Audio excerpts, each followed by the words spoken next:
ਜੀ ਕੰਮ ਵੱਡਾ ਛੋਟਾ ਕੋਈ ਨਹੀਂ ਹੁੰਦਾ, ਇਹ ਬੰਦੇ ਦੀ ਆਪਦੀ ਸੋਚ ਆ।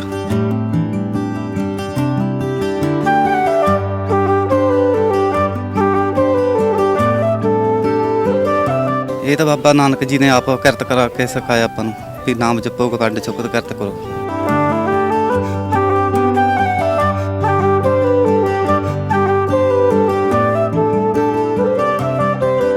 ਪਹਿਲਾਂ ਵੀਰ ਜੀ ਮੈਂ ਲੁਧਿਆਣੇ ਆਪਣੇ ਸਿਕਿਉਰਿਟੀ ਗਾਰਡ ਦੀ ਡਿਊਟੀ ਕਰਦਾ ਸੀਗਾ ਤੇ ਗੁਰਸਿੱਖ ਹੋਣ ਕਰਕੇ ਮੈਨੂੰ ਉੱਥੇ ਮੁਸੀਬਤਾਂ ਝੱਲਣੀਆਂ ਪੈਂਦੀਆਂ ਸੀਗੀਆਂ।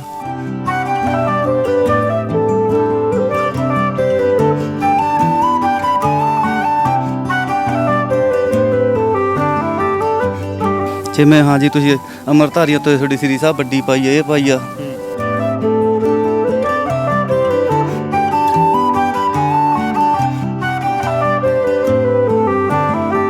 ਆਵਾਜ਼ ਚੱਕੀ ਦੀ ਆ ਵੀਰ ਜੀ, ਲੇਕਿਨ ਸੁਣਦਾ ਕੌਣ ਆ ਗਰੀਬ ਬੰਦੇ ਦੀ।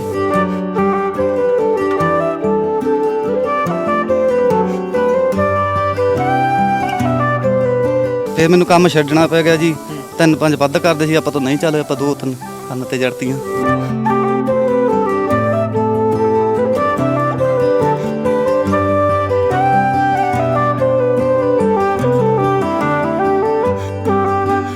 ਵੀਰ ਜੀ ਗੁਲਾਮੀ ਗਲੋਂ ਲਾਉਣ ਲਈ ਆਪਦਾ ਕੋਈ ਨਾ ਕੋਈ ਤਾਂ ਹੁਨਰ ਯੂਜ਼ ਕਰਨਾ ਹੀ ਪੈਂਦਾ, ਆਪਦੇ ਜੋ ਪਰਮਾਤਮਾ ਨੇ ਬਖਸ਼ਿਆ ਵਾ।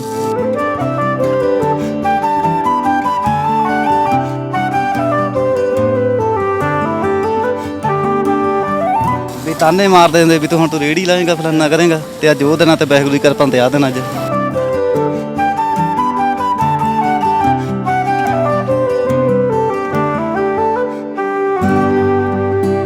ਕਿਉਂਕਿ ਮੈਨੂੰ ਗਰੀਬ ਕਰਕੇ ਮੇਰੇ ਰਿਸ਼ਤੇਦਾਰ ਵੀ ਛੱਡ ਗਏ ਸੀ ਖੁਦ।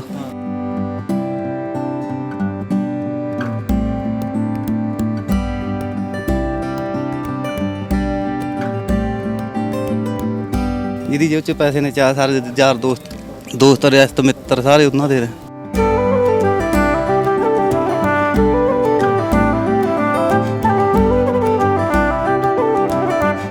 ਲੇਕਿਨ ਇਹ ਨਾ ਜੀ ਆਪਾਂ ਨੂੰ ਗੁਰਸਿੱਖ ਹੋਣ ਕਰਕੇ ਬਹੁਤ ਪਰੇਸ਼ਾਨੀਆਂ ਕਰਨੀਆਂ ਪੈਂਦੀਆਂ ਪੰਜਾਬ ਦੇ ਵਿੱਚ, ਇੰਡੀਆ ਦੇ ਵਿੱਚ ਆਪਾਂ ਨੂੰ ਗੁਲਾਮੀ ਮਹਿਸੂਸ ਕਰਵਾਉਂਦੇ ਨੇਗੇ।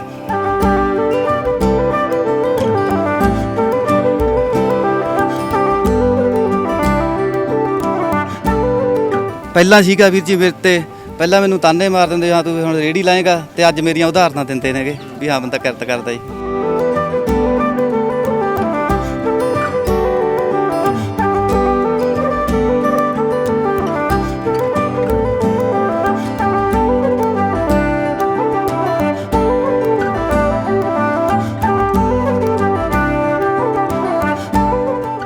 ਕੁਝ ਸਮਾਂ ਪਹਿਲਾਂ ਇੱਕ ਗੀਤ ਆਇਆ ਸੀ ਕਿ ਕੰਮ ਛੋਟਾ ਵੱਡਾ ਨਹੀਂ, ਬੰਦੇ ਦੀ ਸੋਚ ਹੈ ਛੋਟੀ ਵੱਡੀ। ਇਸੇ ਤਰੀਕੇ ਦੀ ਇੱਕ ਮਿਸਾਲ ਅੱਜ ਤੁਹਾਨੂੰ ਦਿਖਾਵਾਂਗੇ, ਕਿਉਂਕਿ ਅਕਸਰ ਨੌਜਵਾਨ ਸੋਚਦੇ ਨੇ ਕਿ ਉਹ ਪੜ੍ਹ ਲਿਖ ਕੇ ਕਿਤੇ ਅਫਸਰ ਲੱਗਣਗੇ ਜਾਂ ਕੋਈ ਵੱਡੀ ਨੌਕਰੀ ਕਰਨਗੇ, ਪਰ ਕਈ ਵਾਰ ਹੁੰਦਾ ਕਿ ਕਿਸਮਤ ਸਾਥ ਨਹੀਂ ਦਿੰਦੀ। ਜਿਹੋ ਜਿਹਾ ਕੰਮ ਅਸੀਂ ਚਾਹੁੰਦੇ ਹਾਂ ਉਹੋ ਜਿਹਾ ਕੰਮ ਨਹੀਂ ਮਿਲਦਾ, ਪਰ ਉਸ ਤੋਂ ਬਾਅਦ ਵੀ ਆਪਣੀ ਜ਼ਿੰਦਗੀ ਦੇ ਵਿੱਚ ਅੱਗੇ ਕਿਵੇਂ ਵਧਣਾ ਹੈ, ਕਿਵੇਂ ਆਪਣੀ ਲਾਈਫ ਨੂੰ ਚਲਾਉਣਾ ਹੈ, ਤਾਂ ਉਸੇ ਤਰੀਕੇ ਦੀ ਇੱਕ ਉਦਾਹਰਨ ਅੱਜ ਤੁਹਾਨੂੰ ਦਿਖਾਵਾਂਗੇ। ਮੇਰੇ ਨਾਲ ਇੱਕ ਗੁਰਸਿੱਖ ਵੀਰ ਹੈ ਜੋ ਇੱਥੇ ਕੁਲਚਿਆਂ ਦੀ ਰੇਹੜੀ ਲਗਾਉਂਦਾ ਹੈ। ਤਾਂ ਅਕਸਰ ਆਪਾਂ ਦੇਖਦੇ ਹਾਂ ਪੰਜਾਬ ਦੇ ਵਿੱਚ ਇਹਨਾਂ ਕੰਮਾਂ ਨੂੰ ਛੋਟਾ ਸਮਝਿਆ ਜਾਂਦਾ ਵਾ, ਤਾਂ ਬਹੁਤ ਸਾਰੇ ਲੱਤਾਂ ਖਿੱਚਣ ਵਾਲੇ ਵੀ ਹੁੰਦੇ ਨੇ। ਤਾਂ ਆਪਾਂ ਬਾਈ ਨਾਲ ਗੱਲਬਾਤ ਕਰਾਂਗੇ ਕਿ ਕਿੰਨਾ ਟਾਈਮ ਹੋ ਗਿਆ ਇਹ ਕੰਮ ਕਰਦਿਆਂ ਨੂੰ, ਤੇ ਕਦੋਂ ਤੋਂ ਕਿੰਨਾ ਟਾਈਮ ਇਹਨੂੰ ਬਾਈ ਨੂੰ ਇੱਥੇ ਕੰਮ ਕਰਦਿਆਂ ਨੂੰ ਹੋ ਗਿਆ, ਤੇ ਕਿੰਨਾ ਚਿਰ ਪਰਿਵਾਰ ਦਾ ਕੀ ਇਹਨਾਂ ਨੂੰ ਸਹਿਯੋਗ ਮਿਲਦਾ। ਵੀਰੇ ਸਭ ਤੋਂ ਪਹਿਲਾਂ ਤੁਹਾਡਾ ਨਾਮ? ਮੇਰਾ ਨਾਮ ਵੀਰ ਜੀ ਹਰਜਿੰਦਰ ਖਾਲਸਾ, ਵਾਹਿਗੁਰੂ ਜੀ ਕਾ ਖਾਲਸਾ ਵਾਹਿਗੁਰੂ ਜੀ ਕੀ ਫਤਿਹ। ਤਾਂ ਵੀਰੇ ਸਭ ਤੋਂ ਵੱਡੀ ਗੱਲ ਤਾਂ ਇਹ ਆ ਕਿ ਜਿਹੜਾ ਕੰਮ ਤੁਸੀਂ ਕਰ ਰਹੇ ਹੋ ਨਾ, ਅਕਸਰ ਆਪਾਂ ਦੇਖਦੇ ਹਾਂ ਮੁੰਡੇ ਹੁੰਦੇ ਆ ਨਾ ਜਿਹੜੇ, ਉਹ ਕਹਿੰਦੇ ਆ ਕਿ ਯਾਰ ਨਹੀਂ ਇਹ ਕੰਮ ਕਰਾਂਗੇ, ਹੁਣ ਅਸੀਂ ਰੇਹੜੀ ਲਾਵਾਂਗੇ।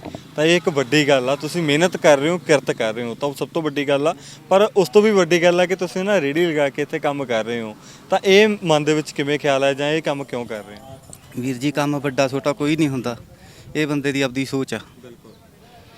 ਇਹ ਤਾਂ ਬਾਬਾ ਨਾਨਕ ਜੀ ਨੇ ਆਪ ਕਿਰਤ ਕਰਾ ਕੇ ਸਿਖਾਇਆ ਆਪਾਂ ਨੂੰ ਵੀ ਨਾਮ ਜਪੋ ਵੰਡ ਛਕੋ ਤੇ ਕਿਰਤ ਕਰੋ। ਤੇ ਇਹ ਕੰਮ ਕਰਦੇ ਮੈਨੂੰ 4 ਸਾਲ ਹੋਣ ਵਾਲੇ ਇੱਥੇ ਜੀ। ਜਿਆਦਾ ਲੋਕਡਾਊਨ ਲੱਗਿਆ ਜਿਆਦਾ ਇੱਥੇ, ਤੇ ਪਹਿਲਾਂ 1.5 ਸਾਲ ਪਿੰਡ ਕੰਮ ਕੀਤਾ ਜੀ। ਤਾਂ ਜਿਵੇਂ ਤੁਸੀਂ ਦੱਸ ਰਹੇ ਹੋ ਕਿ 4 ਸਾਲ ਤੋਂ ਇਹ ਕੰਮ ਕਰ ਰਹੇ ਹੋ, ਸ਼ੁਰੂ ਕੀਤੇ ਨੂੰ 4 ਸਾਲ ਹੋ ਗਏ ਆ, ਤਾਂ ਇਸ ਕੰਮ ਦੇ ਵੱਲ ਆਉਣਾ ਕਿਵੇਂ ਹੋਇਆ? ਪਹਿਲਾਂ ਕੋਈ ਹੋਰ ਕੰਮ ਕਰਦੇ ਸੀ ਜਾਂ ਪਹਿਲਾਂ ਸ਼ੁਰੂ ਹੀ ਪੜ੍ਹਾਈ ਤੋਂ ਬਾਅਦ ਇਹ ਕੰਮ ਕੀਤਾ? ਪਹਿਲਾਂ ਵੀਰ ਜੀ ਮੈਂ ਲੁਧਿਆਣੇ ਆਪਣੇ ਸਿਕਿਉਰਿਟੀ ਗਾਰਡ ਦੀ ਡਿਊਟੀ ਕਰਦਾ ਸੀਗਾ, ਤੇ ਗੁਰਸਿੱਖ ਹੋਣ ਕਰਕੇ ਮੈਨੂੰ ਉੱਥੇ ਮੁਸੀਬਤਾਂ ਝੱਲਣੀਆਂ ਪੈਂਦੀਆਂ ਸੀਗੀਆਂ। ਉਹ ਕਿਵੇਂ ਦੀ? ਜਿਵੇਂ ਹਾਂ ਜੀ ਤੁਸੀਂ ਅੰਮ੍ਰਿਤਧਾਰੀਆਂ ਤੋਂ ਤੁਹਾਡੀ ਸ੍ਰੀ ਸਾਹਿਬ ਵੱਡੀ ਪਾਈ ਆ, ਇਹ ਪਾਈ ਆ, ਇਹ ਚੀਜ਼ਾਂ ਤੋਂ ਆਪਾਂ ਨੂੰ ਗੁਰਸਿੱਖ ਹੋ ਕੇ ਤੇ ਇਹ ਚੀਜ਼ਾਂ ਆਪਾਂ ਜਾਣੀ ਕਿ ਸ਼੍ਰੀ ਸਾਹਿਬ ਦੇ ਕਰਕੇ ਤੁਹਾਨੂੰ ਮੁਸੀਬਤਾਂ ਆਈਆਂ ਨੇ, ਜਿਹੜੀਆਂ ਮੁਸ਼ਕਲਾਂ ਆਈਆਂ ਨੇ ਕਿ ਸਿਕਿਉਰਿਟੀ ਗਾਰਡ ਦੀ ਜੌਬ ਦੇ ਵਿੱਚ ਤੁਹਾਨੂੰ ਰੋਕਦੇ ਸੀ ਇਸ ਚੀਜ਼ ਨੂੰ ਲੈ ਕੇ। ਹਾਂਜੀ। ਤਾਂ ਫਿਰ ਕਦੇ ਤੁਸੀਂ ਵਿਰੋਧ ਨਹੀਂ ਕੀਤਾ ਇਸ ਚੀਜ਼ ਦਾ ਕਿ ਇਹ ਤਾਂ ਇੱਕ ਸਾਡੇ ਅੰਗ ਆ, ਇੱਕ ਤਰੀਕੇ ਨਾਲ, ਹੈ ਨਾ, ਆਪਣਾ ਅੰਗ ਹੈ ਜੀ, ਗੁਰੂ ਸਾਹਿਬ ਨੇ ਸਾਨੂੰ ਬਖਸ਼ੀਆਂ ਨੇ ਇਹ ਚੀਜ਼ਾਂ। ਬਖਸ਼ੀਆਂ ਤਾਂ ਹੈਗੀਆਂ ਵੀਰ ਜੀ, ਲੇਕਿਨ ਪੰਜਾਬ ਦੇ ਵਿੱਚ ਅਸੀਂ ਗੁਲਾਮ ਆ। ਇਹ ਗੁਲਾਮੀ ਆਪਣੇ ਗਲਾਂ 'ਚ ਪਈ ਹੋਈ, ਇਹ ਆਪਾਂ ਨੂੰ ਗੁਲਾਮੀ ਦਾ ਮਹਿਸੂਸ ਕਰਵਾ ਰਹੇ ਨੇ। ਫਿਰ ਤੁਸੀਂ ਕਦੇ ਆਵਾਜ਼ ਨਹੀਂ ਚੱਕਣ ਦੀ ਕੋਸ਼ਿਸ਼ ਕੀਤੀ, ਕਦੇ ਕਿਸੇ ਸੀਨੀਅਰ ਤੱਕ ਗੱਲ ਪਹੁੰਚਾਈ ਹੋਵੇ ਆਪਣੀ, ਜਾਂ ਕਿਸੇ ਨੇ ਤੁਹਾਡੀ ਗੱਲ ਸੁਣੀ ਨਹੀਂ ਕਦੇ? ਆਵਾਜ਼ ਚੱਕੀ ਦੀ ਆ ਵੀਰ ਜੀ, ਲੇਕਿਨ ਸੁਣਦਾ ਕੌਣ ਆ ਗਰੀਬ ਬੰਦੇ ਦੀ। ਤਾਂ ਜਿਹੜੇ ਉੱਥੇ ਸੀਨੀਅਰ ਸੀਗੇ ਉਹ ਬੰਦੇ ਪੰਜਾਬੀ ਸੀਗੇ ਜਾਂ ਦੂਜੀ ਸਟੇਟ ਦੇ ਸੀ? ਇੱਕ ਪੰਜਾਬੀ ਸੀ ਤੇ ਬਾਕੀ ਜਿਹੜਾ ਮੈਨੇਜਰ ਸੀਗਾ ਉਹ ਆਪਣੇ ਪਹਾੜੀਏ ਸੀਗੇ ਜੀ, ਹਿਮਾਚਲ ਪ੍ਰਦੇਸ਼ ਦੇ। ਉਹ ਕਿਉਂਕਿ ਆਪਾਂ ਨੂੰ ਪਹਿਲਾਂ ਦੀ ਚੰਗਾ ਸਮਝਦੇ ਜੀ ਸਿੱਖੀ ਪਹਿਰਾਵੇ ਨੂੰ। ਤਾਂ ਫਿਰ ਉੱਥੇ ਜਿਵੇਂ ਤੁਹਾਨੂੰ ਰੋਕਦੇ ਸੀ, ਉਸ ਤੋਂ ਬਾਅਦ ਤੁਸੀਂ ਉੱਥੋਂ ਕੰਮ ਛੱਡਿਆ ਆਪਣਾ? ਫਿਰ ਮੈਨੂੰ ਕੰਮ ਛੱਡਣਾ ਪੈ ਗਿਆ ਜੀ। 3-5 ਵੱਧ ਕਰਦੇ ਸੀ ਆਪਾਂ ਤੋਂ, ਨਹੀਂ ਚੱਲੇ, ਆਪਾਂ 2-3 ਕੰਨ ਤੇ ਜੜਤੀਆਂ। ਅੱਛਾ। ਤਾਂ ਪੜ੍ਹੇ ਕਿੰਨਾ ਹੋਏ ਹੋ, ਪੜ੍ਹਾਈ ਕਿੰਨੀ ਕੀਤੀ? 10 ਕੀਤੀ ਹੈ ਵੀਰ ਜੀ। ਅੱਛਾ। ਤਾਂ 10 ਕਰਨ ਤੋਂ ਬਾਅਦ ਤੁਸੀਂ ਸਿਕਿਉਰਿਟੀ ਗਾਰਡ ਦੀ ਜੌਬ ਕੀਤੀ, ਪਰ ਉੱਥੇ ਜਦੋਂ ਤੁਸੀਂ ਦੱਸ ਰਹੇ ਹੋ ਕਿ ਪ੍ਰੋਬਲਮ ਆਈਆਂ ਤਾਂ ਉਸ ਤੋਂ ਬਾਅਦ ਤੁਸੀਂ ਉਹ ਕੰਮ ਛੱਡਿਆ। ਫਿਰ ਉਸ ਤੋਂ ਬਾਅਦ ਕਿਹੜਾ ਕੰਮ ਸ਼ੁਰੂ ਕੀਤਾ ਜਾਂ ਸਿੱਧਾ ਤੁਸੀਂ ਆਹ ਕੰਮ ਸ਼ੁਰੂ ਕੀਤਾ? ਫਿਰ ਵੀਰ ਜੀ ਇਸ ਤੋਂ ਬਾਅਦ ਫਿਰ ਮੈਂ ਜੀ ਇਹ ਕੰਮ ਸ਼ੁਰੂ ਕਰਤਾ ਸੀਗਾ ਸਿੱਧਾ ਹੀ। ਤਾਂ ਫਿਰ ਜਦੋਂ ਇਹ ਕੰਮ ਸ਼ੁਰੂ ਕੀਤਾ, ਮਨ ਦੇ ਵਿੱਚ ਖਿਆਲ ਕਿਵੇਂ ਆਇਆ ਕਿ ਮੈਂ ਆਹ ਕੰਮ ਸ਼ੁਰੂ ਕਰਨਾ? ਠੀਕ ਹੈ ਜੀ। ਤੇ ਵੀਰ ਜੀ ਗੁਲਾਮੀ ਗਲੋਂ ਲਾਉਣ ਲਈ ਆਪਦਾ ਕੋਈ ਨਾ ਕੋਈ ਤਾਂ ਹੁਨਰ ਯੂਜ਼ ਕਰਨਾ ਹੀ ਪੈਂਦਾ, ਆਪਦੇ ਜੋ ਪਰਮਾਤਮਾ ਨੇ ਬਖਸ਼ਿਆ ਵਾ। ਤੇ ਫਿਰ ਆਪਾਂ ਵਾਹਿਗੁਰੂ ਦਾ ਨਾਮ ਲੈ ਕੇ ਅਰਦਾਸਾਂ ਕਰਕੇ ਸਿੱਧਾ ਇੱਧਰ ਨੂੰ ਹੋ ਗਏ ਜੀ। ਫਿਰ ਆਪਾਂ ਸ਼ੁਰੂ ਕਰਤਾ ਤੇ ਉਹ ਦਿਨ ਸੀ ਤੇ ਅੱਜ ਦਾ ਦਿਨ। ਮੈਨੂੰ ਬਥੇਰੇ ਲੋਕਾਂ ਨੇ ਤੂੰ ਤਾਂ ਲਾਈਆਂ ਵੀ ਤਾਨੇ ਮਾਰਦੇ ਹੁੰਦੇ ਵੀ ਤੂੰ ਹੁਣ ਤੂੰ ਰੇੜੀ ਲਾਏਗਾ, ਫਲਾਨਾ ਕਰੇਗਾ, ਤੇ ਅੱਜ ਉਹ ਦਿਨਾਂ ਤੇ ਵਾਹਿਗੁਰੂ ਦੀ ਕਿਰਪਾ ਤੇ ਆ ਦਿਨ ਅੱਜ। ਬਿਲਕੁਲ, ਜਿਹੜੀ ਗੱਲ ਤੁਸੀਂ ਕਿਹਾ ਨਾ, ਤਾਨੇ ਮਾਰਨ ਵਾਲੀ ਜਾਂ ਲੱਤ ਖਿੱਚਣ ਵਾਲੀ, ਉਹ ਹਰ ਜਗ੍ਹਾ ਹੁੰਦੀ ਹੀ ਨੇ। ਫੀਲਡ ਕੋਈ ਵੀ ਆ, ਕੋਈ ਨਾ ਕੋਈ ਟੋਕਣ ਵਾਲਾ ਹੁੰਦਾ ਹੀ ਆ ਕਿ ਨਹੀਂ ਯਾਰ ਆਹ ਨਹੀਂ, ਇਦਾਂ ਨਹੀਂ, ਸਲਾਹਾਂ ਤਾਂ ਵਾਧੂ ਦੀਆਂ ਮਿਲ ਜਾਂਦੀਆਂ ਨੇ। ਤਾਂ ਫਿਰ ਉੱਥੇ ਮਨ ਦੇ ਵਿੱਚ ਖਿਆਲ ਨਹੀਂ ਸੌਂਦਾ, ਕਦੇ ਡੋਲੇ ਨਹੀਂ? ਵੀਰ ਜੀ ਜਦੋਂ ਵਾਹਿਗੁਰੂ ਅੱਗ ਸੰਗ ਹੋਵੇ ਤਾਂ ਡੋਲਣ ਕਦੇ ਨਹੀਂ ਦਿੰਦਾ। ਤੇ ਨਾ ਆਪਾਂ ਡੋਲਦੇ ਹਾਂ, ਨਾ ਅੱਜ ਡੋਲਿਆ, ਨਾ ਪਹਿਲਾਂ ਡੋਲਿਆ, ਕਦੇ ਨਾ ਡੋਲਣਾ। ਤਾਂ ਕਦੇ ਮਨ ਦੇ ਵਿੱਚ ਫਿਰ ਖਿਆਲ ਨਹੀਂ ਆਇਆ ਉਸ ਸਮੇਂ ਜਦੋਂ ਲੋਕ ਟੋਕਦੇ ਸੀ ਕਿ ਯਾਰ ਨਹੀਂ ਮੈਂ ਕੋਈ ਹੋਰ ਕੰਮ ਕਰ ਲੈਣਾ, ਜਾਂ ਉਸ ਸਮੇਂ ਕੋਈ ਮਨ ਦੇ ਵਿੱਚ ਖਿਆਲ ਆਇਆ ਹੋਵੇ? ਨਹੀਂ ਵੀਰ ਜੀ, ਕਦੇ ਨਹੀਂ। ਬਸ ਇੱਕ ਵਾਰੀ ਗੁਰਸਿੱਖ ਨੇ ਜੋ ਰਾਹ ਫੜ ਲਿਆ ਜੀ, ਜਿੰਨਾ ਟਾਈਮ ਮੋਰਚਾ ਫਤਿਹ ਨਾ ਹੋਵੇ, ਰਾਹ ਤੇ ਆਪਣੀ ਮੰਜ਼ਿਲ ਤੇ ਪਹੁੰਚੇ ਨਾ, ਰਸਤੇ 'ਚ ਪਿੱਛੇ ਨਹੀਂ ਹਟਦਾ ਕਦੇ। ਪਰਿਵਾਰ ਦੀ ਕਿੰਨੀ ਕੁ ਸਪੋਰਟ ਸੀ ਜਦੋਂ ਇਹ ਕੰਮ ਸ਼ੁਰੂ ਕੀਤਾ? ਪਰਿਵਾਰ ਤੁਹਾਨੂੰ ਕਿੰਨੀ ਕੁ ਸਹਾਇਤਾ ਕਰ ਰਿਹਾ ਸੀ ਉਸ ਸਮੇਂ? ਪਰਿਵਾਰ ਦਾ ਕੀ ਰਿਐਕਸ਼ਨ ਸੀ? ਪਰਿਵਾਰ ਦਾ ਵੀਰ ਜੀ ਬਹੁਤ ਸਪੋਰਟ ਆ ਮੇਰੇ ਨਾਲ, ਮੇਰੇ ਭਰਾਵਾਂ ਦੀ ਵੀ, ਮੇਰੀ ਮਾਂ ਦੀ ਵੀ, ਸਭ ਤੋਂ ਵੱਧ ਮੇਰੀ ਮਾਂ ਦੀ ਸਪੋਰਟ ਆ। ਮਾਂ ਦੀ ਸਪੋਰਟ ਦੀ ਤੁਸੀਂ ਗੱਲ ਕੀਤੀ ਹੈ, ਮੈਨੂੰ ਲੱਗਦਾ ਕਿ ਦੁਨੀਆ ਦੇ ਵਿੱਚ ਕੋਈ ਵੀ ਸ਼ਾਇਦ ਹੀ ਅਜਿਹੀ ਮਾਂ ਹੋਵੇ ਜਿਹਦੀ ਆਪਣੇ ਪੁੱਤ ਨੂੰ ਸਪੋਰਟ ਨਾ ਕਰਦੀ ਹੋਵੇ, ਹੈ ਨਾ। ਤਾਂ ਮਾਵਾਂ ਤਾਂ ਹਮੇਸ਼ਾ, ਮਾਵਾਂ ਦੀਆਂ ਤਾਂ ਦੁਆਵਾਂ ਨਾਲ ਹੀ ਰਹਿੰਦੀਆਂ ਨੇ, ਇਹ ਤਾਂ ਵੱਡੀ ਗੱਲ ਹੈ।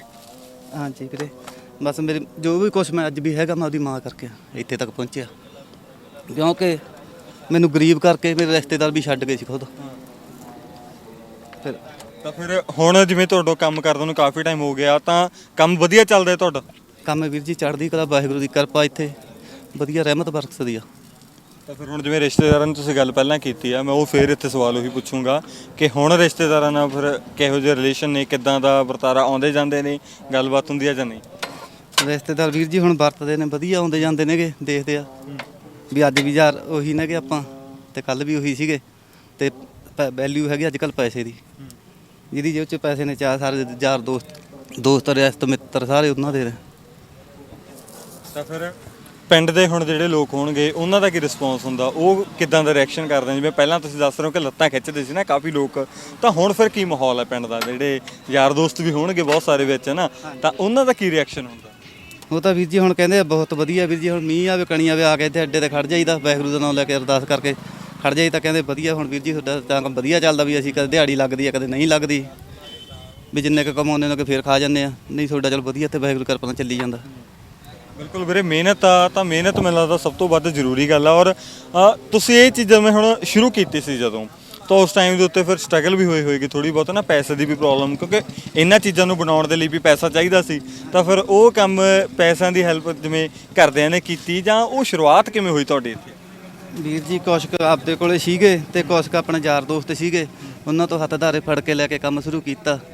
ਤੇ ਹੌਲੀ ਹੌਲੀ ਕਰਦੇ ਉਹਨਾਂ ਨੂੰ ਵੀ ਵਾਪਸ ਕਰਤੇ ਤੇ ਚਲੋ ਆਪਦਾ ਵੀ ਚੱਲੀ ਜਾਂਦਾ ਹੁਣ ਜੀ ਵਾਹਿਗੁਰੂ ਦੀ ਕਿਰਪਾ ਨਾਲ।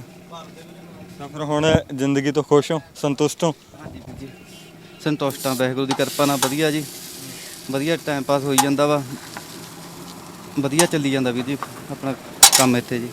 ਤਾਂ ਫਿਰ ਇੱਥੇ ਕਿੰਨਾ ਟਾਈਮ ਤੱਕ ਤੁਸੀਂ ਇਹ ਜਿਹੜਾ ਆਪਣਾ ਕੰਮ ਕਰਦੇ ਹੋ, ਕਿੰਨੇ ਵਜੇ ਆਉਂਦੇ ਹੋ, ਕਿੰਨੇ ਵਜੇ ਤੱਕ ਤੁਹਾਡਾ ਕੰਮ ਚੱਲਦਾ ਹੈ? ਮੈਂ ਵੀਰ ਜੀ ਇੱਥੇ ਆਪਣੇ 10 ਸਵਾ 10 ਵਜੇ ਤੋਂ ਲੈ ਕੇ ਰਾਤ ਨੂੰ ਪੌਣੇ 8 ਵਜੇ ਤੱਕ ਹੀ। ਹੁਣ ਮੈਂ ਕਿਹਾ ਜੀ ਦੇਖ ਲਓ ਬਹੁਤ ਯਾਰ ਦੋਸਤ ਨਵੇਂ ਵੀ ਬਣੇ ਨੇਗੇ ਮਿੱਤਰ, ਬਹੁਤ ਦੂਰ ਦੂਰ ਤੱਕ ਵਾਹਿਗੁਰੂ ਦੀ ਕਿਰਪਾ ਨਾਲ ਹੁਣ ਸਾਰੇ ਜਿਹੜੇ ਇੱਕ ਵਜੇ ਕਹਿੰਦਾ ਹੁਣ ਦੁਬਾਰਾ ਇੱਥੇ ਆਉਂਦਾ ਹੀ ਆਉਂਦਾ। ਅੱਛਾ। ਹਾਂਜੀ ਹਲੇ ਪਹਿਲਾਂ ਜਿਵੇਂ ਕੰਮ ਸ਼ੁਰੂ ਕੀਤਾ ਸੀ ਉਸ ਟਾਈਮ ਦੇ ਉੱਤੇ ਲੱਤਾਂ ਖਿੱਚਦੇ ਸੀ, ਹੁਣ ਸਪੋਰਟ ਇੱਕ ਤਰੀਕੇ ਨਾਲ ਕਹਿ ਸਕਦਾ ਹੈ ਨਾ? ਹਾਂਜੀ ਵੀਰ ਜੀ ਹੁਣ ਸਪੋਰਟ ਵੀ ਆ ਤੇ ਬਾਕੀ ਹੁਣ ਆਲੇ ਦੁਆਲੇ ਸਭ ਕਹਿੰਦੇ ਵੀ ਹਾਂਜੀ ਵੀ ਵਧੀਆ ਕੁਲਚੇ ਨੇ, ਸਾਰੇ ਵਧੀਆ ਬਣਾਉਂਦੇ ਨੇਗੇ। ਤਾਂ ਜਿਵੇਂ ਪਹਿਲਾਂ ਵੀ ਤੁਸੀਂ ਦੱਸਿਆ ਨਾ ਕਿ ਸਿਕਿਉਰਿਟੀ ਗਾਰਡ ਦੀ ਜੌਬ ਕਰਦੇ ਸੀ, ਉੱਥੇ ਚਲੋ ਮੁਸ਼ਕਲਾਂ ਆਈਆਂ, ਤੁਸੀਂ ਕੋਈ ਹੋਰ ਜੌਬ ਟਰਾਈ ਕਰਨ ਦੀ ਕੋਸ਼ਿਸ਼ ਵੀ ਨਹੀਂ ਕੀਤੀ ਕਿ ਕਿਸੇ ਹੋਰ ਜੌਬ ਦੇ ਵਿੱਚ ਕਦੇ ਗਏ ਹੋਵੋ ਕਿ ਮੈਂ ਆਹ ਕੰਮ ਕਰ ਲੈਣਾ ਵਾਂ, ਕਦੇ ਸੋਚਿਆ ਜਾਂ ਕਿਤੇ ਗਏ ਹੋਵੋ ਇੰਟਰਵਿਊ ਦੇਣ ਦੇ ਲਈ ਜਾਂ? ਨਹੀਂ ਵੀਰ ਜੀ ਮੈਂ ਕਿਤੇ ਨਹੀਂ ਗਿਆ, ਮੈਂ ਸੋਚਿਆ ਸੀਗਾ ਵੀ ਨੌਕਰੀ ਕਿਸੇ ਦੀ ਕਰਨੀ ਨਹੀਂ, ਗੁਲਾਮੀ ਕਰਨੀ ਨਹੀਂ ਹੈਗੀ, ਅੱਛਾ।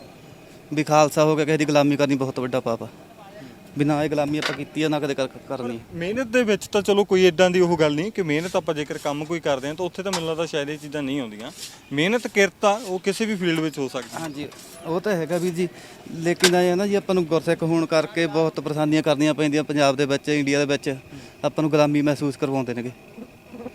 ਤਾਂ ਇਹ ਵੀ ਮੈਨੂੰ ਲੱਗਦਾ ਇੱਕ ਵੱਡੀ ਗੱਲ ਵੀਰ ਨੇ ਕਹੀ ਆ ਕਿ ਸ਼੍ਰੀ ਸਾਹਿਬ ਨੂੰ ਲੈ ਕੇ ਨਾ ਉਹਨਾਂ ਨੂੰ ਕਾਫੀ ਜ਼ਿਆਦਾ ਮੁਸ਼ਕਲ ਆਈਆਂ ਨੇ, ਤਾਂ ਸ਼ਾਇਦ ਇਹਨਾਂ ਚੀਜ਼ਾਂ ਦੇ ਵੱਲ ਧਿਆਨ ਵੀ ਦੇਣਾ ਚਾਹੀਦਾ। ਤਾਂ ਤੁਸੀਂ ਦੇਖ ਸਕਦੇ ਹੋ ਕਿ ਵੀਰ ਇੱਥੇ ਬਾਣੇ ਦੇ ਵਿੱਚ ਨੇ ਤਾਂ ਕਾਫੀ ਜ਼ਿਆਦਾ ਜਿਹੜੀਆਂ ਮੁਸ਼ਕਲਾਂ ਉਹਨਾਂ ਨੂੰ ਸ਼੍ਰੀ ਸਾਹਿਬ ਦੇ ਕਰਕੇ ਆਈਆਂ ਨੇ। ਮੈਨੂੰ ਲੱਗਦਾ ਕਿ ਇਹਨਾਂ ਚੀਜ਼ਾਂ ਵੱਲ ਧਿਆਨ ਦੇਣ ਦੀ ਜ਼ਰੂਰਤ ਹੈ। ਜੇਕਰ ਪੰਜਾਬ ਦੇ ਵਿੱਚ ਰਹਿੰਦੇ ਹੋਏ ਵੀ ਸਾਨੂੰ ਇਹਨਾਂ ਚੀਜ਼ਾਂ ਦੀਆਂ ਮੁਸ਼ਕਲਾਂ ਆਉਣਗੀਆਂ ਤਾਂ ਬਾਹਰ ਦਾ ਸੋਚੋ ਫਿਰ ਬਾਹਰ ਸਾਡੇ ਨਾਲ ਕੀ ਹੋਏਗਾ। ਤਾਂ ਵੀਰੇ ਹੁਣ ਜਿਵੇਂ ਤੁਸੀਂ ਦੱਸ ਰਹੇ ਹੋ ਕਿ ਇੱਥੇ ਉਹਨਾਂ ਨੂੰ 4 ਸਾਲ ਹੋ ਗਏ ਨੇ, ਹੈ ਨਾ? ਪਰਿਵਾਰ ਦੀ ਫਿਰ ਕਿੰਨੀ ਕੁ ਸਹਾਇਤਾ? ਪਹਿਲਾਂ ਵੀ ਤੁਸੀਂ ਦੱਸਿਆ ਕਿ ਮਾਂ ਦੀ ਤੁਹਾਨੂੰ ਬਹੁਤ ਸਪੋਰਟ ਆ ਨਾ, ਮਾਂ ਹਮੇਸ਼ਾ ਆਪਣੇ ਪੁੱਤ ਨੂੰ ਸਪੋਰਟ ਕਰਦੀ ਆ, ਤਾਂ ਬਾਕੀ ਭੈਣ ਭਰਾਵਾਂ ਦਾ ਕਿੰਨਾ ਕੁ ਸਹਿਯੋਗ ਆ ਨਾਲ, ਉਹ ਤੁਹਾਡੀ ਕਿੰਨੀ ਕੁ ਸਹਾਇਤਾ ਕਰਦੇ? ਵੀਰ ਜੀ ਬਹੁਤ ਕਰਦੇ ਨੇ ਕਿ ਜਿੰਨਾ ਵੀ ਹੋ ਸਕਿਆ ਵੀ ਜਿੰਨਾ ਵੀ ਹੈਲਪ ਹੋਵੇ ਕਰਦੇ ਆ ਮੇਰੀ ਜੀ। ਤਾਂ ਫਿਰ ਹੁਣ ਅੱਗੇ ਦਾ ਕੀ ਸੋਚਿਆ ਹੈ? ਇਹ ਇੱਥੇ ਇਦਾਂ ਕੰਮ ਕਰਦੇ ਰਹਿਣਾ ਜਾਂ ਫਿਰ ਅੱਗੇ ਕੋਈ ਵਧਾਉਣ ਬਾਰੇ ਸੋਚਿਆ ਹੁੰਦਾ? ਕਈ ਵਾਰੀ ਹੁੰਦਾ ਨਾ ਕਿ ਇੱਕ ਪਲੈਨਿੰਗ ਚੱਲਦੀ ਹੁੰਦੀ, ਪਰਿਵਾਰ ਦੀ ਸਹਾਇਤਾ ਜਿਵੇਂ ਦੱਸ ਰਹੇ ਹੋ ਭੈਣ ਭਰਾ ਸਹਾਇਤਾ ਕਰਦੇ ਆ, ਤਾਂ ਅੱਗੇ ਦਾ ਕੁਝ ਸੋਚਿਆ ਹੁੰਦਾ ਨਾ ਕਈ ਵਾਰੀ ਕੋਈ ਵੱਡਾ ਕਰਨਾ ਕੁਝ? ਕਰਾਂਗੇ ਵੀਰ ਜੀ, ਹੁਣ ਇਹਨੂੰ ਵੱਡਾ ਬਸ ਪਰ ਆਪਣਾ ਹਿੱਲ ਗਿਆ ਵਿਚਾਰਾ ਹਨੇਰੀ 'ਚ, ਇਹਨੂੰ ਢਾਹ ਕੇ ਹੁਣ ਵੱਡਾ ਕਰਾਂ। ਮੈਂ ਦੇਖਦੇ ਆ ਮੂਹਰੇ ਚਾਹ ਦਾ ਤੁਰਾਂਗੇ ਨਾਲ ਜੀ। ਪਹਿਲਾਂ ਸੀਗਾ ਵੀਰ ਜੀ ਮੇਰੇ ਤੇ, ਪਹਿਲਾਂ ਮੈਨੂੰ ਤਾਨੇ ਮਾਰ ਦਿੰਦੇ ਹਾਂ ਤੂੰ ਹੁਣ ਰੇੜੀ ਲਾਏਗਾ, ਤੇ ਅੱਜ ਮੇਰੀਆਂ ਉਦਾਹਰਨਾਂ ਦਿੰਦੇ ਨੇਗੇ ਵੀ ਹਾਂ ਬੰਦਾ ਕਿਰਤ ਕਰਦਾ ਜੀ। ਨਹੀਂ ਕਿਰਤ ਕਰਦੇ ਠੀਕ ਆ, ਪਰ ਆਪਣੇ ਕੀ ਹੈ ਨਾ ਜ਼ਿਆਦਾਤਰ ਆਪਣੇ ਕਹਿੰਦੇ ਆ ਕਿ ਇਹ ਕੰਮ ਪੰਜਾਬੀ ਨਹੀਂ ਕਰਦੇ, ਹਨਾ? ਇਹ ਚੀਜ਼ ਹੁੰਦੀ ਆ ਅਕਸਰ, ਕੋਈ ਮੰਨੇ ਨਾ ਮੰਨੇ ਬਟ ਇਹ ਚੀਜ਼ ਹੁੰਦੀ ਆ। ਆਪਾਂ ਅਕਸਰ ਸੁਣਦੇ ਆ ਲੋਕਾਂ ਦੇ ਮੂੰਹੋਂ ਨਾ ਕਿ ਇਹ ਕੰਮ ਪੰਜਾਬੀ ਕਰੇਗਾ ਯਾਰ, ਹੁਣ ਪੰਜਾਬੀ ਬੰਦਾ ਰੇੜੀ ਲਾਏਗਾ, ਇਹ ਸਾਡਾ ਕੰਮ ਥੋੜੀ ਆ। ਐਦਾਂ ਵੀ ਹੁੰਦਾ ਵਾ ਵੀਰ ਜੀ, ਕਹਿੰਦੇ ਤਾਂ ਹੈਗੇ ਬਹੁਤ ਹੁਣ, ਲੇਕਿਨ ਆਪਣੇ ਹੁਣ ਸਰਦਾਰ ਮੈਨੂੰ ਦੇਖ ਕੇ, ਗੁਰਸਿੱਖ ਬੰਦਾ ਦੇ ਪਰਿਵਾਰ ਦੇਖ ਕੇ ਵੀ ਸਾਰਾ ਕੁਝ ਹੁਣ ਬਹੁਤ ਮੈਨੂੰ ਦੇਖ ਕੇ ਖੁਸ਼ ਹੁੰਦੇ ਨੇਗੇ ਵੀ ਹਾਂ ਵੀ ਵਧੀਆ ਭਾਈ ਆਪਣਾ ਗੁਰਸਿੱਖ ਭਾਈ ਆਪਣਾ ਕੰਮ ਕਰਦਾ ਕਿਰਤ ਕਰਦਾ ਜੀ। ਹੁਣ ਦੇਖ ਕੇ ਬਹੁਤ ਦੂਰੋਂ ਦੂਰੋਂ ਮੇਰੇ ਕੋਲ ਸਪੈਸ਼ਲ ਚੱਲ ਕੇ ਆਉਂਦੇ ਨੇ ਇੱਥੇ। ਹਾਂਜੀ ਕਦੇ ਹੋਇਆ ਇਦਾਂ ਕੋਈ ਬੰਦਾ ਖਾਸ ਤੁਹਾਡੇ ਕੋਲ ਆਇਆ ਹੋਵੇ, ਕਦੇ ਆ ਕੇ ਦੱਸਿਆ ਹੋਵੇ, ਕਿਸੇ ਨੇ ਕੋਈ ਗੱਲ ਸਾਂਝੀ ਕੀਤੀ ਹੋਵੇ ਤਾਂ? ਲੇਕਿਨ ਗੱਲ ਸਾਂਝੀ ਤਾਂ ਨਹੀਂ ਵੀਰੇ ਕੀਤੀ ਹੈਗੀ, ਲੇਕਿਨ ਮੇਰੇ ਕੋਲ ਇੱਕ ਵਾਰ ਮੈਨੂੰ ਇੰਨਾ ਪਤਾ ਵਾ ਸਪੈਸ਼ਲ ਮੇਰੇ ਕੋਲ ਬੰਦਾ ਅੰਮ੍ਰਿਤ ਆਪਣੇ ਨਵੇਂ ਸ਼ਹਿਰ ਤੋਂ ਸਪੈਸ਼ਲ ਇੱਕ ਦਿਨ ਕੁਲਚੇ ਛਕਣ ਆਇਆ। ਕਦੇ ਜਾਂਦਾ ਸੀਗਾ ਉਹ ਛਕ ਗਿਆ ਕੁਲਚੇ, ਦੂਜੀ ਵਾਰੀ ਜਦੋਂ ਆਇਆ ਮੌਸਮ ਵਧੀਆ ਸੀਗਾ, ਮੀਂਹ ਵਾਲਾ ਸੀਗਾ, ਸਪੈਸ਼ਲ ਅੰਮ੍ਰਿਤਸਰ ਇੱਥੋਂ ਨਵੇਂ ਸ਼ਹਿਰ ਤੋਂ ਸਪੈਸ਼ਲ ਕੁਲਚੇ ਛਕਣ ਮੇਰੇ ਕੋਲ ਵਾਸਤੇ ਆਇਆ। ਅੱਛਾ ਹਾਂਜੀ ਤਾਂ ਬਾਈ ਨੇ ਆ ਕੇ ਸਪੈਸ਼ਲ ਦੱਸਿਆ ਫਿਰ ਕਿ ਉੱਥੋਂ ਆਏ ਆ। ਤੇ ਇੱਕ ਤੁਹਾਨੂੰ ਹੋਰ ਦੱਸਦਾ, ਤਾਂ ਮੇਰੇ ਕੋਲ ਇੱਕ ਆਪਣੇ ਲੁਧਿਆਣੇ ਤੋਂ ਹੀ ਸੀਗੇ ਆਏ, ਫੋਰਚੂਨਰ ਗੱਡੀ ਦੇ ਵਿੱਚ, ਵਧੀਆ ਸੀਗਾ ਪਰਿਵਾਰ। ਉਹ ਮੇਰੀ ਰੇਹੜੀ ਦੇਖ ਕੇ ਪਹਿਲਾਂ ਵੀ ਸੈਂਪਲ ਆ ਦੇਖ ਕੇ, ਸੈਂਪਲ ਰੇਹੜੀ ਦੇਖ ਕੇ ਭਾਈ ਮੇਰੇ ਤੋਂ ਕੁਲਚੇ, ਮੈਨੂੰ ਕਹਿੰਦਾ ਕਿਵੇਂ ਲਾਈ ਪਲੇਟ? ਮੈਂ ਦੱਸਤਾ ਮੈਂ ਕਿਹਾ 30 ਰੁਪਏ ਦੀ ਪਲੇਟ ਆ। ਤੇ ਮੁੜ ਕੇ ਮੈਨੂੰ ਕਹਿੰਦੇ ਚੱਲ 7-8 ਜਾਣੇ ਸੀਗੇ, ਮੈਂ ਉਹਨਾਂ ਨੂੰ ਚੱਲ ਮੈਨੂੰ ਕਹਿੰਦਾ ਪਹਿਲਾਂ ਇੱਕ ਪਲੇਟ ਬਣਾ ਵੀ ਸਾਨੂੰ ਦਿਖਾ ਵੀ ਕਿੱਦਾਂ ਟੇਸਟ ਬਣਦਾ ਕਿਵੇਂ ਨਹੀਂ। ਮੈਂ ਉਹਨਾਂ ਨੂੰ ਚਲੋ ਬਣਾਤੀ, ਮੈਂ ਕਿਹਾ ਲਓ ਵੀਰ ਜੀ ਇੱਕ ਪਲੇਟ ਛਕ ਲਓ ਚਲੋ। ਨਾ ਸਾਰਿਆਂ ਨੇ ਚਲੋ ਇੱਕ ਇੱਕ ਲੈਤੀ ਬਾਈਟ, ਮੈਨੂੰ ਕਹਿੰਦਾ ਫਿਰ ਚਲੋ 8 ਪਲੇਟਾਂ ਹੋਰ ਲਾਵੋ। ਮੈਂ ਲਾਈ ਤਾਂ ਜਦ ਮੈਨੂੰ ਕਹਿੰਦਾ ਜਿੰਨਾ ਹੀ ਸੋਚਿਆ ਸੀਗਾ, ਕਹਿੰਦੇ ਉਹ ਤੋਂ ਵੀ ਕਹਿੰਦਾ ਵਧੀਆ ਵੱਧ ਕੇ, ਕਹਿੰਦੇ ਸਵਾਦ ਬਣਾਉਂਦਾ ਟੇਸਟ। ਹੁਣ ਜਦ ਵੀ ਆਉਂਦੇ ਨੇ ਹੁਣ ਨਾ 10-15 ਪੱਕੇ ਪੈਕ ਕਰਾ ਕੇ ਲੈ ਕੇ ਜਾਂਦੇ ਆ। ਅੱਛਾ ਹਾਂਜੀ ਜਦ ਵੀ ਗੇੜਾ ਲੱਗਦਾ ਤਾਂ ਤੁਹਾਡੇ ਕੋਲ ਰੁਕ ਕੇ ਜਾਂਦੇ? ਰੁਕ ਕੇ ਜਾਂਦੇ ਵੀਰ ਜੀ, ਮਿਲ ਕੇ ਜਾਂਦੇ। ਤਾਂ ਫਿਰ ਉਹਦਾ ਮਨ ਨੂੰ ਕਿੰਨੀ ਕੁ ਖੁਸ਼ੀ ਹੁੰਦੀ ਹੈ ਨਾ, ਕਿਉਂਕਿ ਇੱਕ ਗੱਡੀ ਵਾਲਾ ਬੰਦਾ ਤੁਹਾਡੇ ਕੋਲ ਆ ਕੇ ਰੁਕ ਰਿਹਾ ਵਾ, ਤਾਂ ਮੈਨੂੰ ਲੱਗਦਾ ਵੱਡੀ ਗੱਲ ਆ। ਲੁਧਿਆਣੇ ਦੀ ਗੱਲ ਕਰੀਏ, ਤੁਸੀਂ ਭਾਵੇਂ ਲੁਧਿਆਣੇ ਤੋਂ ਕੋਈ ਬੰਦਾ ਆਇਆ, ਭਾਵੇਂ ਨਵੇਂ ਸ਼ਹਿਰ ਤੋਂ ਕੀ ਆਇਆ ਨਾ, ਤਾਂ ਰਸਤੇ ਵਿੱਚ ਹੋਰ ਵੀ ਬਹੁਤ ਸਾਰੇ ਸ਼ਹਿਰ ਆਉਂਦੇ ਆ, ਤਾਂ ਉੱਥੇ ਵੀ ਕਾਫੀ ਰੈਸਟੋਰੈਂਟ ਨੇ। ਆਪਾਂ ਸ਼ਹਿਰਾਂ ਦੀ ਗੱਲ ਕਰੀਏ ਨਾ, ਤਾਂ ਜਲੰਧਰ ਦੀ ਗੱਲ ਕਰੀਏ ਬੇਸ਼ੱਕ, ਤਾਂ ਤੁਹਾਡੇ ਕੋਲੇ ਆ ਕੇ ਗੱਡੀ ਵਾਲਾ ਰੁਕਦਾ, ਫਿਰ ਉਸ ਟਾਈਮ ਦੇ ਉੱਤੇ ਫੀਲ ਕੀ ਹੁੰਦਾ ਵਾ? ਵੀਰ ਜੀ ਖੁਸ਼ੀ ਮਹਿਸੂਸ ਹੁੰਦੀ ਹੈ, ਆਪਣੇ ਆਪ ਤੇ ਮਾਣ ਮਹਿਸੂਸ ਹੁੰਦਾ ਵਾ। ਉਦੋਂ ਲੱਗਦਾ ਕਿ ਯਾਰ ਮੈਂ ਸਹੀ ਕੰਮ ਚੁਣਿਆ ਵਾ, ਸਹੀ ਕੰਮ ਕਰ ਰਿਹਾ। ਹਾਂਜੀ ਇਹ ਵੀਰ ਜੀ, ਹਾਂਜੀ ਵਧੀਆ ਚੁਣਿਆ ਵਾ ਰਸਤਾ ਵਾਹਿਗੁਰੂ ਦੀ ਕਿਰਪਾ ਨਾਲ, ਵੀ ਵਧੀਆ ਚਲੋ ਹੁਣ ਚੱਲਦਾ ਕੰਮ। ਤਾਂ ਫਿਰ ਹੁਣ ਖੁਸ਼ ਹੋ ਇਸ ਕੰਮ ਤੋਂ ਕਿ ਹਾਂ ਚੱਲ ਰਿਹਾ ਠੀਕ ਆ, ਕਿ ਮਿਹਨਤ ਕਰ ਰਹੇ ਆ ਹਨਾ, ਕਿ ਆਪਣਾ ਘਰ-ਬਾਰ ਚਲਾ ਰਹੇ ਆ? ਹਾਂਜੀ ਵੀਰ ਜੀ ਵਧੀਆ, ਵਾਹਿਗੁਰੂ ਦੀ ਕਿਰਪਾ ਨਾਲ ਵਧੀਆ ਸੰਤੁਸ਼ਟੀ ਆ, ਵਧੀਆ ਖੁਸ਼ ਆ ਜੀ ਹੁਣ, ਜਿੰਨਾ ਪਰਮਾਤਮਾ ਦਾ ਸ਼ੁਕਰ ਆ ਤਾਂ ਜੀ। ਤਾਂ ਨੌਜਵਾਨਾਂ ਨੂੰ ਮੈਂ ਪਹਿਲਾਂ ਵੀ ਪੁੱਛਿਆ ਸੀ, ਕੋਈ ਸੰਦੇਸ਼ ਹੋਵੇ, ਕੋਈ ਮੈਸੇਜ ਹੋਵੇ ਨਾ, ਕਿਸੇ ਵੀ ਕੰਮ ਨੂੰ ਕੋਈ ਸ਼ੁਰੂ ਕਰਨਾ ਚਾਹੁੰਦਾ, ਕੋਈ ਮੈਸੇਜ ਦੇਣਾ ਚਾਹੁੰਦੇ ਹੋ, ਕੋਈ ਦਿਲ ਦੀ ਗੱਲ ਉਹਨਾਂ ਨਾਲ ਸਾਂਝੀ ਕਰਨੀ ਚਾਹੁੰਦੇ ਹੋ? ਮੈਂ ਤਾਂ ਵੀਰ ਜੀ ਇਹ ਕਹਿੰਦਾ ਨੌਜਵਾਨਾਂ ਨੂੰ ਵੀ ਕਿਸੇ ਦੀ ਗੁਲਾਮੀ ਕਰਨ ਨਾਲੋਂ ਵੀ ਆਪਦਾ ਕੰਮ ਕਰੋ, ਤੇ ਕਿਸੇ ਵੀ ਆਪਦਾ ਵੱਧ ਤੋਂ ਵੱਧ ਆਪਦਾ ਜੋ ਵੀ ਹੁਨਰ ਆਪਦੇ ਵਿੱਚ ਵੀ ਆਪਦਾ ਯੂਜ਼ ਕਰੋ, ਤੇ ਆਪਣਾ ਕਿਰਤ ਕਰੋ ਜੀ, ਵੱਧ ਤੋਂ ਵੱਧ ਨਸ਼ਿਆਂ ਤੋਂ ਦੂਰ ਰਹੋ। ਤਾਂ ਬਿਲਕੁਲ ਜੀ, ਵੀਰ ਦੇ ਵੱਲੋਂ ਚੰਗਾ ਮੈਸੇਜ ਵੀ ਦਿੱਤਾ ਗਿਆ। ਉਮੀਦ ਕਰਦੇ ਹਾਂ ਤੁਹਾਨੂੰ ਵੀ ਜਿਹੜੀ ਇਹ ਗੱਲਬਾਤ ਚੰਗੀ ਲੱਗੀ ਹੋਏਗੀ। ਤਾਂ ਸਭ ਤੋਂ ਖਾਸ ਗੱਲ ਕੀ ਹੈ ਕਿ ਇੱਕ ਤਾਂ ਵੀਰ ਗੁਰਸਿੱਖ ਨੇ, ਔਰ ਰੇਹੜੀ ਤੇ ਲਗਾ ਕੇ ਇੱਥੇ ਕੁਲਚੇ ਉਹ ਵੇਚਦੇ ਨੇ।